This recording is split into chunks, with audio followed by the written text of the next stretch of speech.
Hello मेरे क्रांतिकारी बच्चों, कैसे हैं आप लोग और कैसी चल रही है आप लोगों की पढ़ाई। आज हम लोग लेकर आए हैं बहुत इंपॉर्टेंट टॉपिक, नाम है इसका वेंट ऑफ फैक्टर।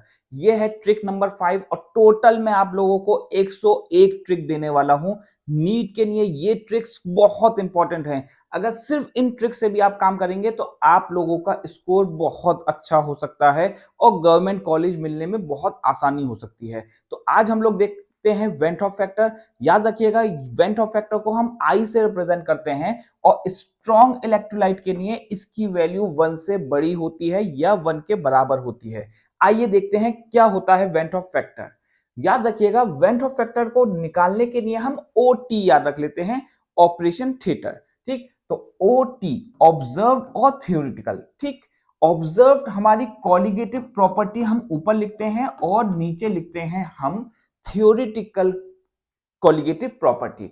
अब जरा देखिए, मान लीजिए कि हमारे पास एक सॉल्यूशन है। ये हमने इसमें ए बी एक कंपाउंड डाला जो कि हमें थ्योरेटिकली लग रहा था कि ये एक चीज है, सिर्फ एक कंपोनेंट है। लेकिन जब ये इसके अंदर डिसोसिएट होता है तो ये देता है हमें दो कंपोनेंट्स, मतलब टू।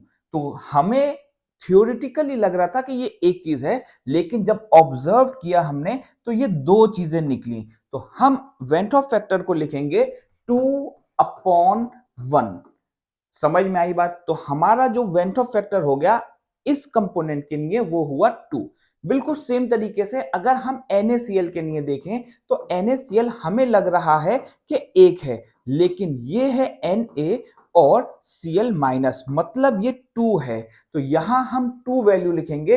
इसी तरह से यहां 3 लिखेंगे, यहां लिखेंगे 4 और यहां ये एक है, ये 2 है, इसको 3 लिखेंगे। लेकिन याद रखिएगा, आप लोगों को इस तरह से भी समझना पड़ेगा कि बेरियम के ऊपर चार्ज होता है ये और ऑक्सीजन के ऊपर, हाइड्रोक्साइड के ऊपर होगा 1। तो टोटल हमारे पास जो वैल्यू आई है वो 2 और 1 3 आई है।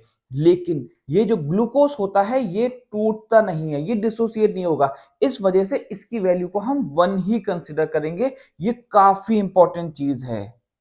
समझ में आती है बात? अगर हमसे कहा जाता है कि K2SO4 का बताइए, तो ये 2 है और ये पूरी चीज 1 है, क्योंकि ये SO4 माइनस सिर्फ एक ही आएगा। लेकिन यहां K2 जब आएगा तो K प्लस आएगा, तो ये 2 होंगे, 2 करना पड़ेगा हमें। समझ में आती है बात आप लोगों के? आइए कुछ क्वेश्चंस देखते हैं जो कि नीट में हमारे आए हैं। तो पहला क्वेश्चन है हमारे पास, ये काफी इंपॉर्टेंट क्वेश्चन है, 2004 में आया है लेकिन काफी इंपॉर्टेंट क्वेश्चन है। वो ये कह रहा है क्वेश्चन कि अगर हमारे पास 0.01 m, ये याद रखिएगा, इसको हम बोलते हैं मोलेलिटी। छोटा m है तो मोलेलिटी होगा, अगर बड़ा m सॉरी मोलेलिटी होगा। ठीक, ये मोलेरिटी होगा, मोलेलिटी तो होता है यार, मोलेलिटी होगा। ठीक है, अगर ये छोटा m है तो मोलेलिटी होता और अगर कैपिटल M है तो मोलेरिटी होता। ठीक, अब हमसे कहा जाता है कि इसमें बताइए कि सबसे ज्यादा फ्रीजिंग पॉइंट किसका होगा। फ्रीजिंग पॉइंट सबसे ज्यादा किसका होगा, जरा समझिए। हमें कुछ भी नहीं करना, हमें M2 वाला फॉर्मूला नहीं लगाना है, हम सिर्फ आई की वैल्यू देखेंगे, मतलब वेंट ऑफ फैक्टर की वैल्यू। वेंट ऑफ फैक्टर की वैल्यू जिसकी सबसे ज्यादा होगी वही हमारा आंसर आएगा। इसके लिए वेंट ऑफ फैक्टर की वैल्यू कितनी होगी, जरा बताइए। इसके लिए होगी 2, इसके लिए अभी मैंने बताया 1 होगी, इसके लिए जरा चेक करते हैं, 2 और 3 5 होगी, सबसे ज्यादा इसी की है। इसकी होगी 2 और 1। ये पूरी चीज SO4 माइनस सिर्फ एक ही पार्ट में डिसोसिएट होगा, इसलिए हम इसको ऐसे कंसिडर कर रहे हैं। उम्मीद है कि आप लोगों को ये बहुत पसंद आया होगा और समझ आया होगा। हमसे कहा जा रहा है कि वेंट ऑफ फैक्टर बताइए स्ट्रॉन्ग इलेक्ट्रोलाइट बेरियम हाइड्रोक्साइड का।